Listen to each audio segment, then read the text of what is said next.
Well, hi again, everybody, and welcome to another edition of Inside Furman Athletics. I am Dan Scott. It is great to be with you. It is the opening week of football for the Furman Paladins, but it's already been opening week for football for the Furman Paladins. And we're here to talk men's soccer with one of the campus short-timers, Doug Allison. Yeah. Hasn't been long enough, but what a beautiful view, Dan.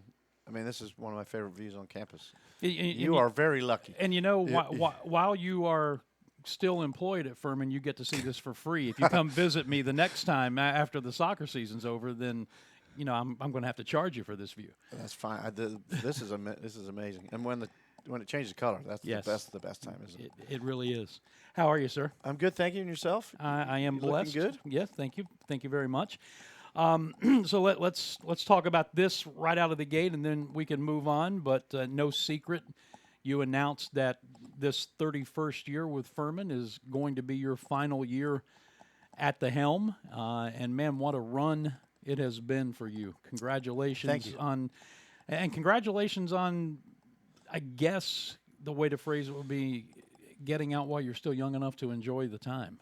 I hope so. That's what the plan is. So I've loved my time here at Furman, and in the athletic department and the school itself, and talked a lot to Jason Donnelly about what to do, and he's been a great advisor for me, and I can't ask for more than someone that's been there before and done that and just advised me in a lot of ways, and keeps saying you can stay on if you want, but I'm ready, and it's been 31 years, and it's not just retiring from this year; it's retiring from 31 years. Right. And it's been amazing memories I've had. I've been very, very lucky.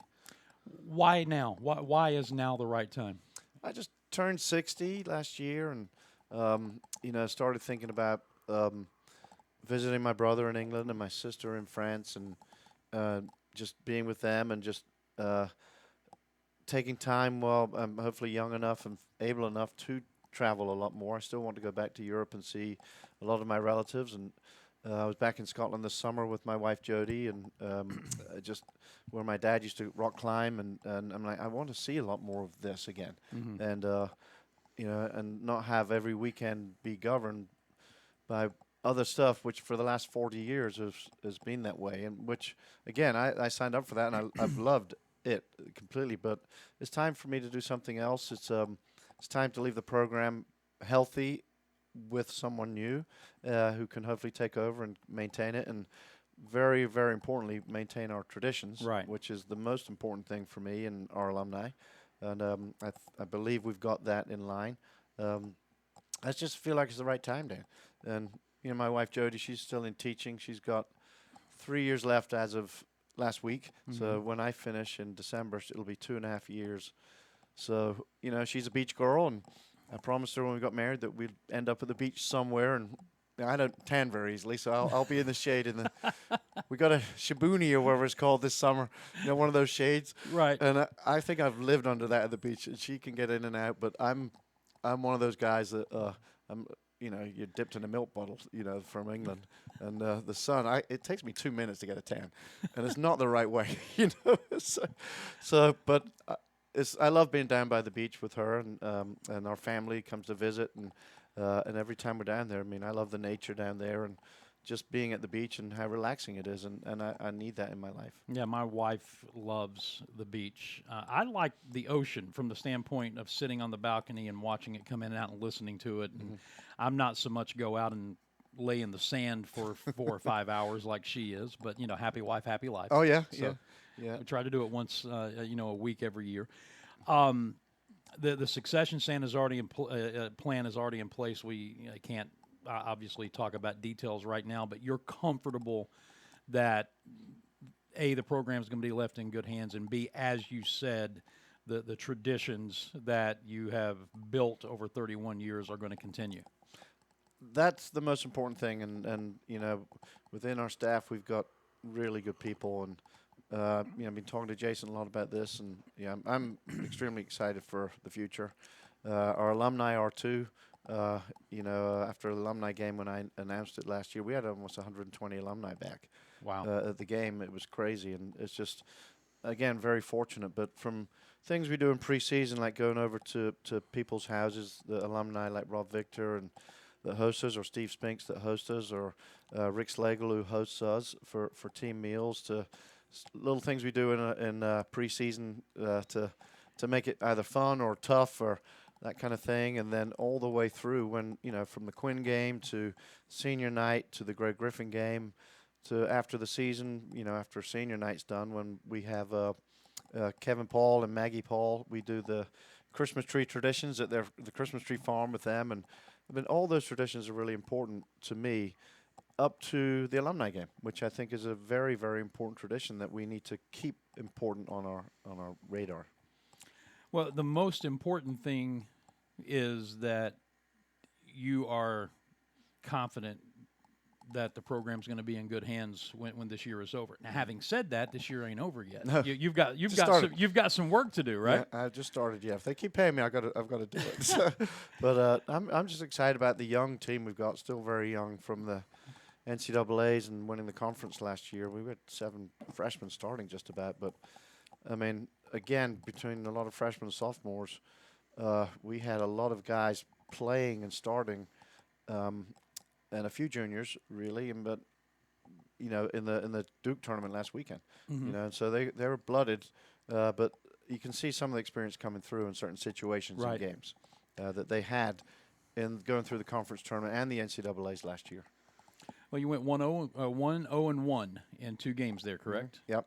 Beat UC San Diego 3-0, and Ivan Horvat, who was our goalkeeper from a redshirt freshman from Slovakia, he started in goal for us, got his first ever career shutout, and then second game we're playing number 9 San Diego, and we're shutting them out into the second half, and then he ended up with a nasty head injury and ended up with some staples in his head, so we had to put in our next goalie, which is our third goalie, Andrew LaPlaca, and did a great job, and we got another shutout. And in fact, Ivan was named the SoCon Player of the Week yesterday, which is great, and really happy for him. But to get 2 shutouts in that tournament is not easy, and to hold the number 9 team San Diego without a shot on goal is not easy. So I was very, very pleased.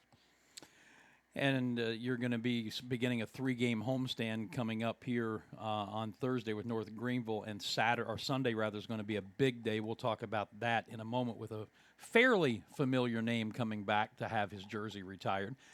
But before we get there, just tell me about this team. I mean, you're coming off of, as you said, a conference championship, going to Chapel Hill in the first round of the NCAA's and beating North Carolina on their home pitch, soccer term. How about that? Love that, and you remembered. And you were studying this morning.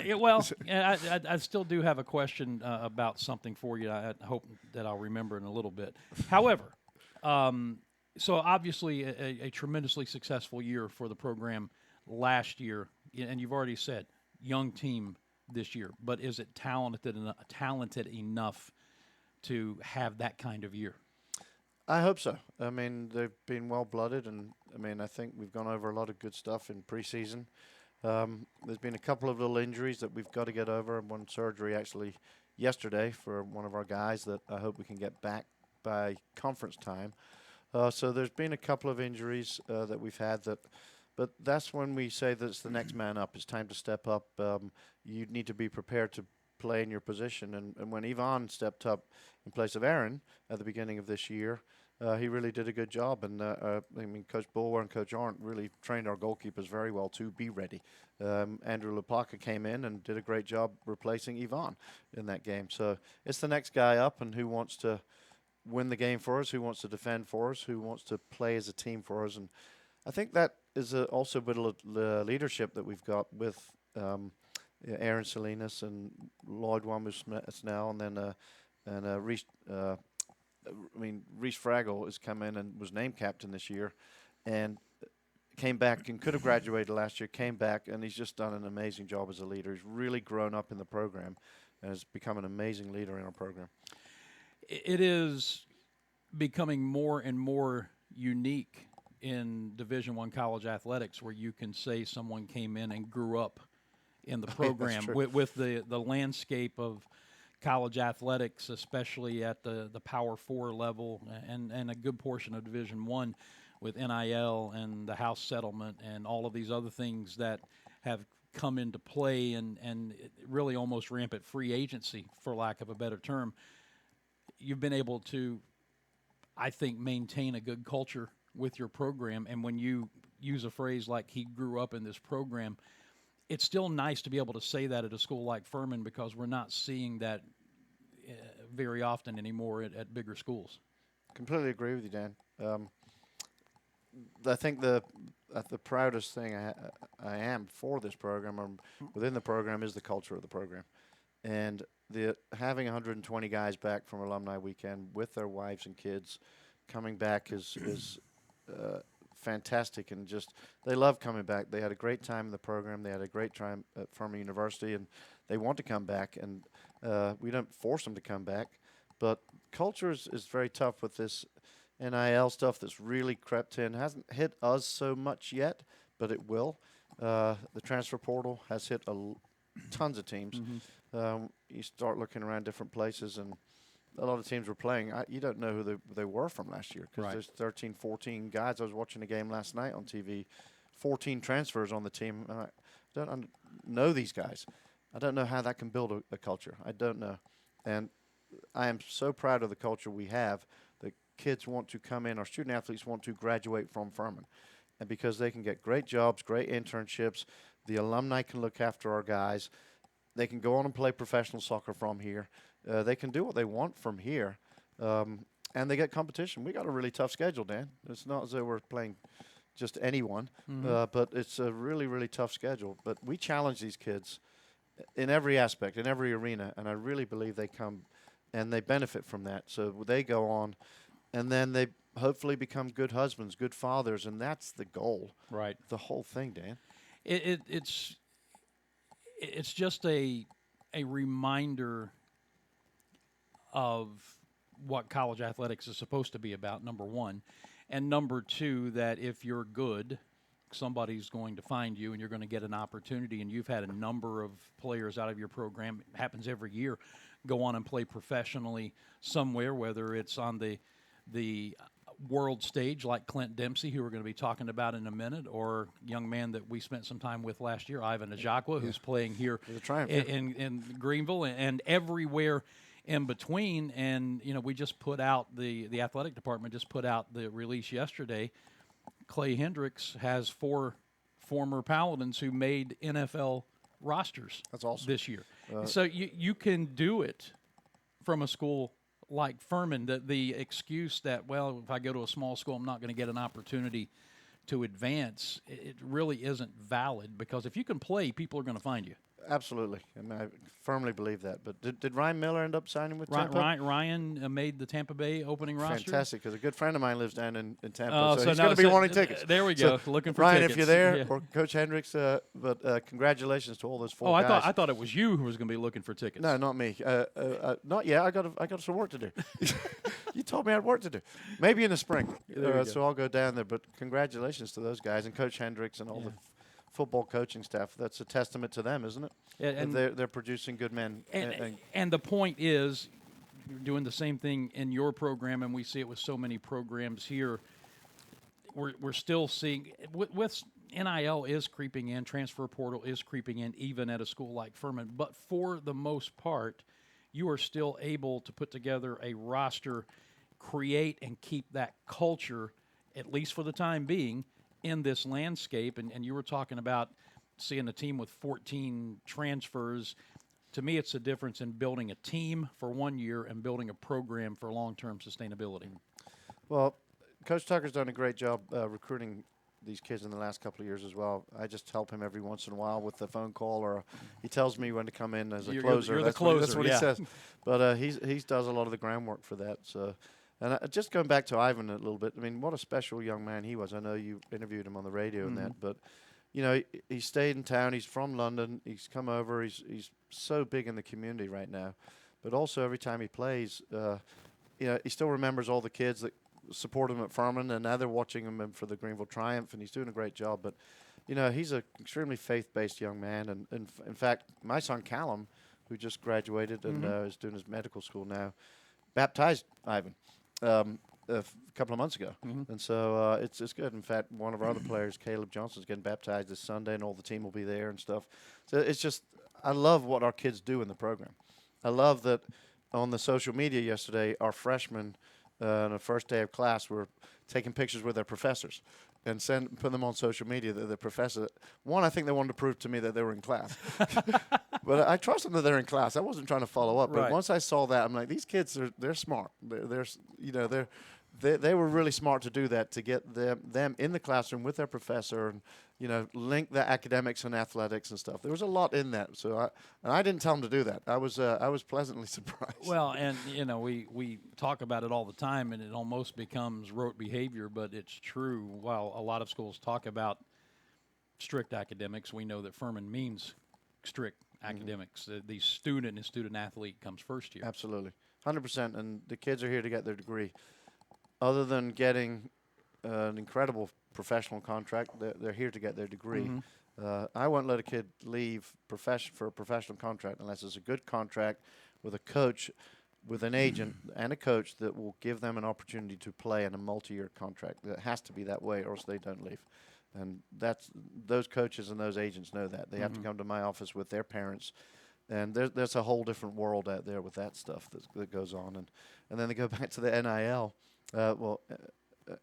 And it's they say it's becoming that, and the transfer portal is becoming the Wild West. And I think someone told me it's not fair to the Wild West. Yeah, that's because right. it's got worse. And I don't understand it. I mean, there are hundreds and then thousands of kids in those transfer windows trying to find new schools, new opportunities. And for some, it's the right thing to do. For a certain amount of kids, it's the right thing to do, but not for everyone. I mean, give it a chance at your school, work to earn your spot. Yeah. And as you become older in the program, you know what it requires.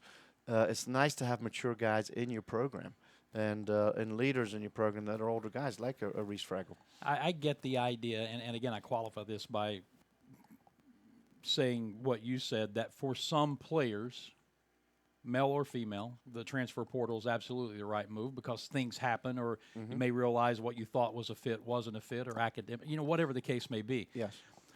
But for the most part, I think what we're seeing are two things: somebody looking for the next best deal, or someone who has never had any real athletic adversity in their career coming up, and when they get it for the first time in college and they don't get named the starter, they get their little feelings hurt, and they want to go someplace where they feel like they're going to get, quote-unquote, a fair chance, as opposed to, as you said, fighting for a spot, learning, earning your time, and growing up in a program. And it just shows you those kids that do that, I think they get more out of it, because when they graduate from college, when they graduate after 4 years, 5 years, 6 years, they're going to get told no. And so I want them to learn that here. And, this may be the first place they've been told no athletically, Right. like you said, and hold it to the standard of the academics and make sure that you are doing this and know your time management skills. But it's very, very important they do that and learn from the older kids in the program. Well, if you don't have older kids in the program, how are you going to learn? Right. How are you going to learn the ins and outs and the little nuances of surviving as a student athlete at a tough academic school away from home for the first time, and having to do your laundry and blah, blah, blah? And because the head coach is not going to babysit you. No, we can't. I'm not going to do that. We love our kids, don't get me wrong, but they need to help themselves. Right. And when they go out in the big world, there'll be people looking after them, people watching over them, but they've got to make their own decisions. We are visiting with Doug Allison on this week's edition of Inside Furman Athletics, and I told Jordan Caskey that we were going to do this twice, once now and then once after it's all said and done, after the season is over. But Doug's in his 31st and his final season here at Furman, and man, what a career that it has been. I want to ask you this question before we go on and talk about the other stuff, because of my expansive soccer knowledge. And Andrew Burr and I joke about this all the time. Why does every other team practice and soccer trains? Soccer trains and everyone practices? Yeah. Because you practice to train, and then when you're training, is that what you say? I mean, because over here it's practice. Yeah. When you go to training, then you practice. But you call practice training. Well, you get on a train to go to practice. Okay, If so you go on a bus to meet your coach. Oh, okay, but in okay. England, you have a coach. Or here, you have the coach as me. But the coach in England is a bus. Right, You know, I yes. mean, every word is different, Dan. You think English is the same language? It's not. And then I was back like I said, I was back in Scotland this summer, and you can't. I mean, my parents are both from Scotland, and it was very hard because it's like Dad had marbles in his mouth sometimes when he's talking. But listening to the people in Scotland again, it was fantastic. It was great to hear that lovely accent and stuff. But they think you have an accent now, right? Now I'm American. You know, it's I'm like a hybrid. So I mean, I can morph to that very quickly. Even when I used to go home from South Carolina back home, Mom used to say, "He's a little American boy," and then I'm like, "Well." And after about a week, I'd got my kind of Scottish English accent back. The hardest thing I remember, Dan, and this is I know it's off subject a little bit, but it was my senior year at South Carolina when they said I'd made the All-American team. I didn't know really what that meant because I'd never made a team like that. And then so I called at that point there's no cell phone, so I was like I'd ring home or I'd send a letter home. I made an All-American team. My mom said, "You're still English. You're still Scottish. You're not American." She goes, "What? So you're an All-American?" She said, "No, you're not. You're still you can't change your passport." I'm like, I said, "It's fine." She goes, "Well, you're on the team. When do you play?" I said, "Well, you don't play. It's just a team you're on." Well, what's the point of being on a team if you're not playing? You know, so I mean, it's try and describe all that stuff. So I'm hearing a Scottish soccer version of Abbott and Costello's "Who's on First" here. So that's and I'll explain that to you later.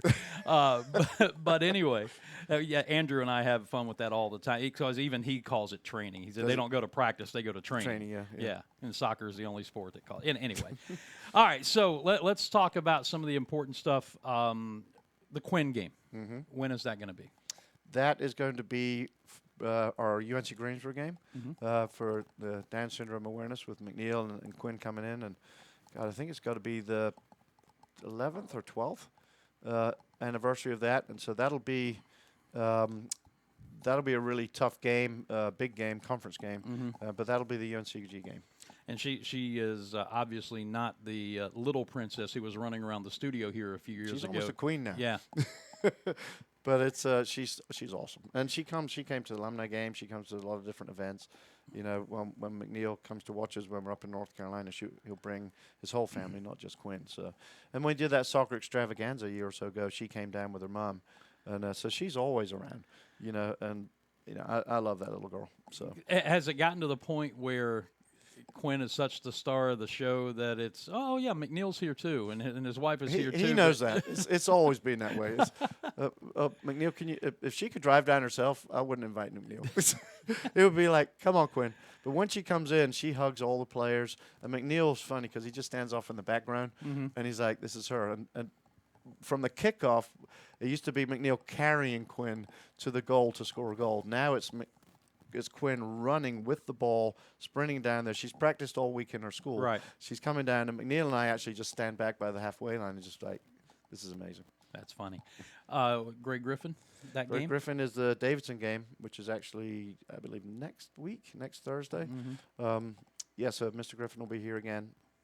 Again, another very, very important piece of our traditions to keep the awareness and keep the memory of Gray alive. And actually, I was very touched by the High Point coaches because last year, one of their players who just graduated and made an MLS team, a goalkeeper named Holden Trent, was passed away. A young professional who just graduated from High Point. They called me, and I'm like, oh, here we go. What do I do here? Why is it me? You know, that's my first thing, my first thought. But then I get over myself, and then talk to Callum, and then Callum say, "Dad, call." So I'll usually call, and then I'm so glad I did because they were going through it. Those coaches up there at High Point, and they were really going through it. So were their players, so were the parents of Holden, and it was nothing that I could really tell them. It was just like, this is what we did 20 years ago, but they just needed some comfort, and they had it. Those two guys, those coaches up there are incredible coaches. They're good guys, really good human beings. But I kept in touch with them the day of the funeral.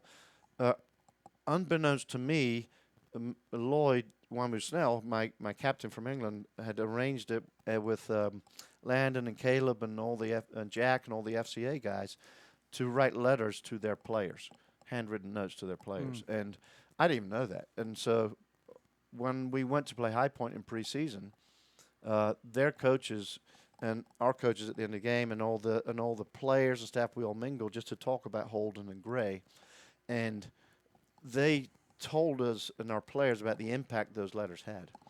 And I said, I'm glad you can meet these guys face to face, but they're players, and a lot of them in tears, telling our players thank you, and the coaches saying, you have no idea the impact those letters wrote. And I said, well, I didn't tell them. It's not me. I'm not taking credit for any of this.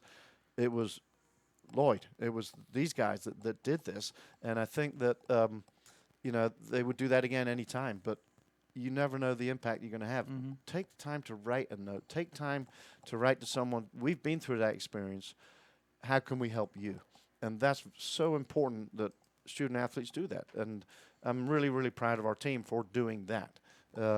And then before the game, it was nice. They presented me with a rocking chair for my retirement, which I will definitely be using at the beach and stuff. It was a beautiful rocking chair. I mean, I'm like, this is one of the nicest pieces of furniture I've got, And so we went back by the bus, and it was well before the game, and it had a little plaque on it,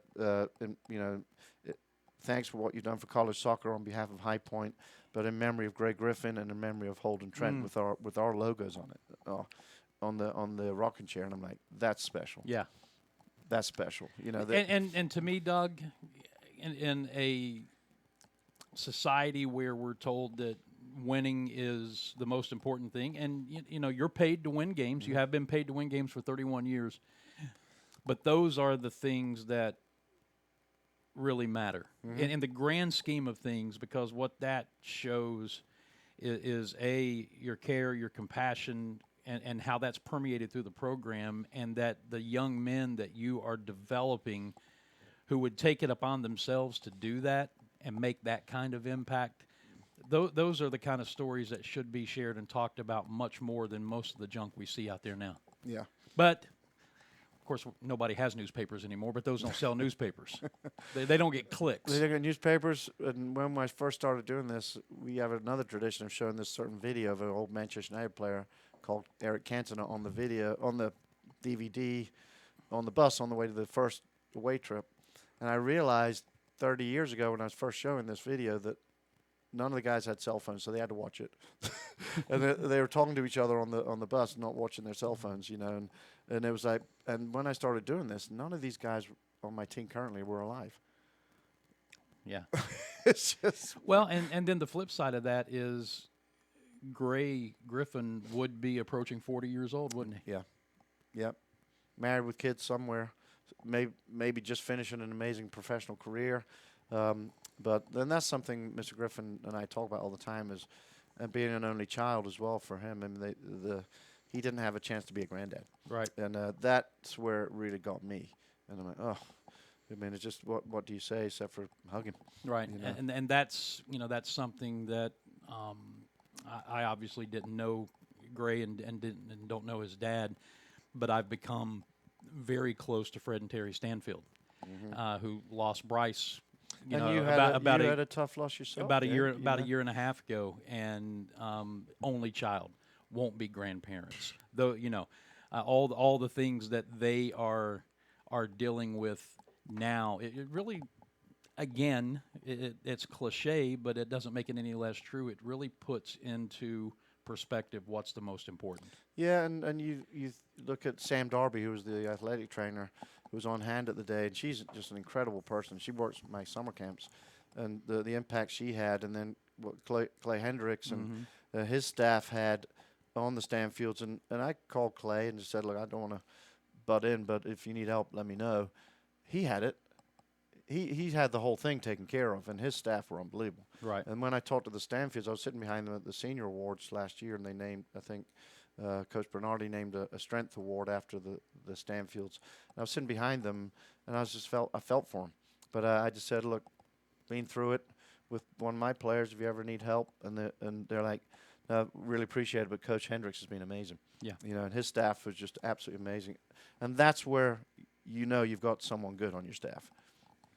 All right, visiting with Doug Allison. We could sit and talk about this stuff all day long, and probably will again before everything is all said and done. But let's get to this big week that you got coming up. Home opener with North Greenville Thursday at 7 o'clock, and then number 8 Duke coming in to take on the number 20 Furman Paladins, by the way.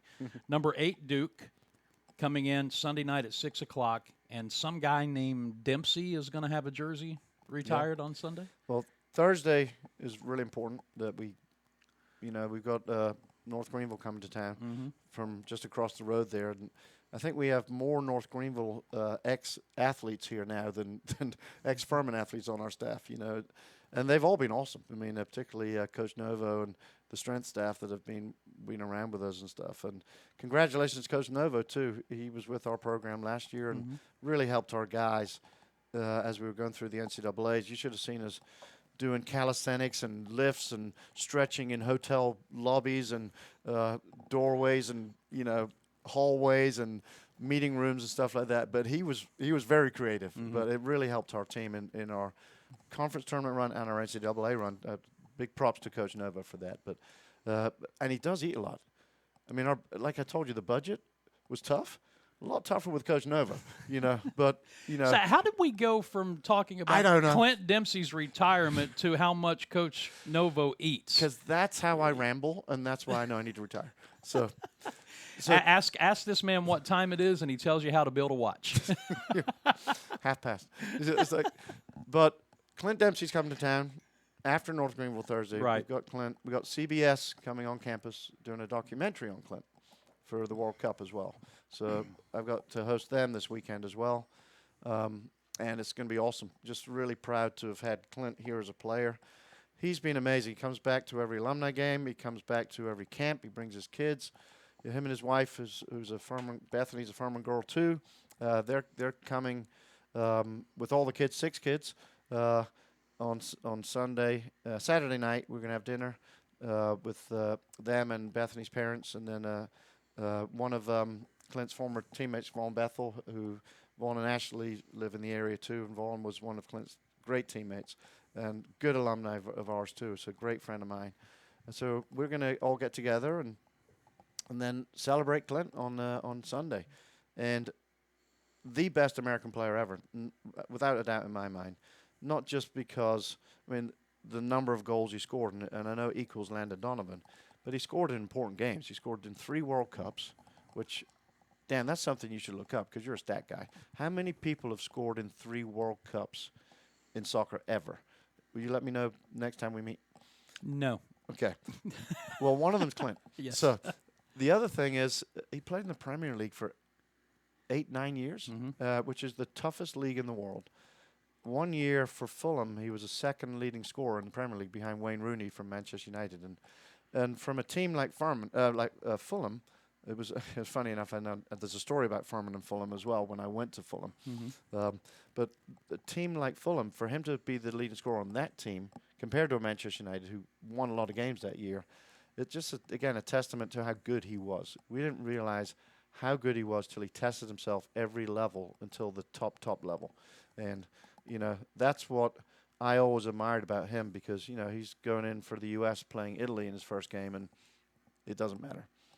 I want to test myself, and that was his attitude. I want to prove myself all the time, and, but for him to always be back, come back to the program, and Graham Seagraves has really been with Clint a lot up in North Carolina, and really helped him get connected back with a lot of the North Carolina guys when he moved back from Seattle to North Carolina, and the alumni group up there has been just terrific, so really looking forward to having him back.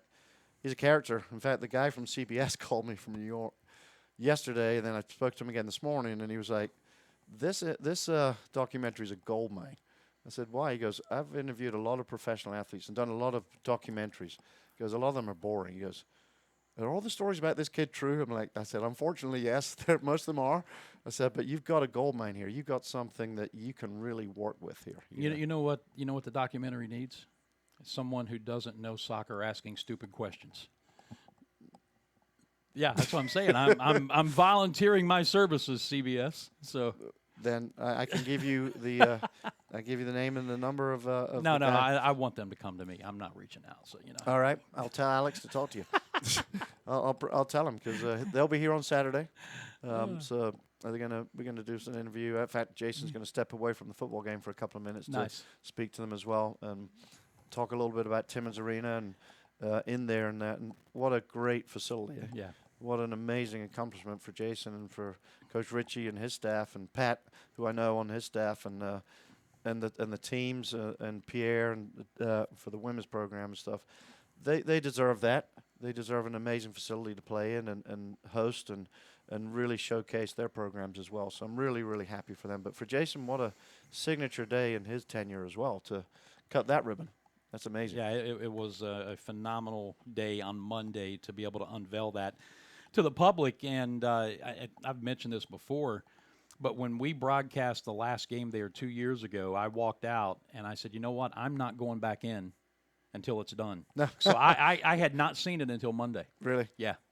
I wanted the wow factor, and I was not disappointed. It coincided with that opening with Blackwell Dorm being demolished. I don't know if you saw that. Blackwell Dorm on campus was demolished for the new dorm. And it was good that Blackwell Dorm's demolished, and it's amazing we got Timmins Arena. Yeah. Because it is an incredible facility. It really is.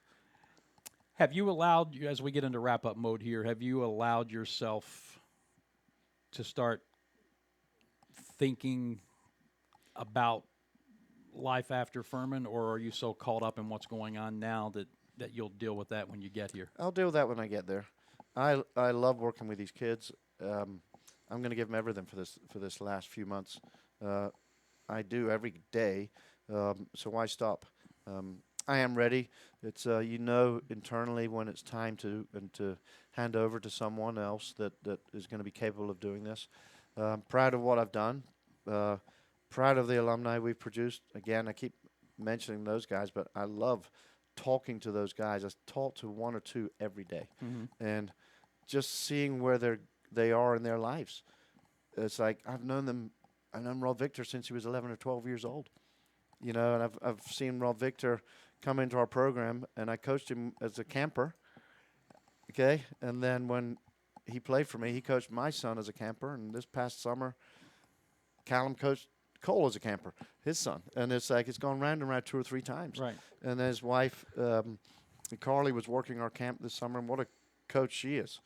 I mean, and I don't know who's the best soccer player in the family, but I do, but I don't really don't embarrass Rob. Well, the only thing I'm sitting here thinking as you're talking about that is, man, you are old. But then I am old. But then you're only 2 years older than I am. So what does that make me?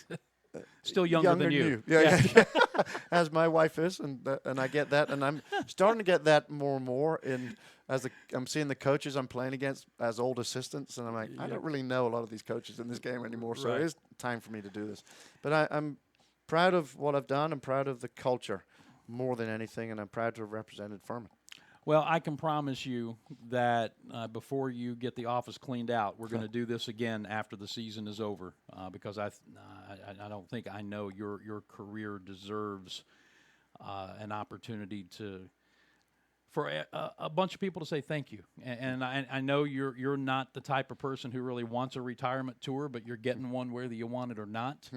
And I just want you to know that since I've been on this campus and I'm in my 15th year, starting my 15th year, you have been an absolute joy and pleasure to work with, even though you know nothing about baseball. It was a pitch. You got a part of a soccer term there. Yes. But you used it to throw. Yes. God. Something like that. But it's been great. Looking forward to seeing how this season is going to go, and looking forward to talking to you again before it's all said and done. Dan, thanks for having me. Always a pleasure to talk to you, and good luck to all the teams this fall. Yeah. Thank you, Dan. It's going to be a fun year that is just getting cranked up. So as we say goodbye, the home opener, 7 o'clock, Stone Stadium, North Greenville on Thursday, and then Sunday, 6 p.m., number 20 Furman hosting number 8 Duke, the Clint Dempsey jersey retirement, and it's going to be a big, big evening. It's going to be great. So thanks. Get the students out to the games. Come and watch these games. Support these kids. Let's do it. That's it for this week's edition of Inside Furman Athletics. Back with you again next week. Until then, for Doug Allison, I'm Dan Scott. God bless you, and so long, everybody.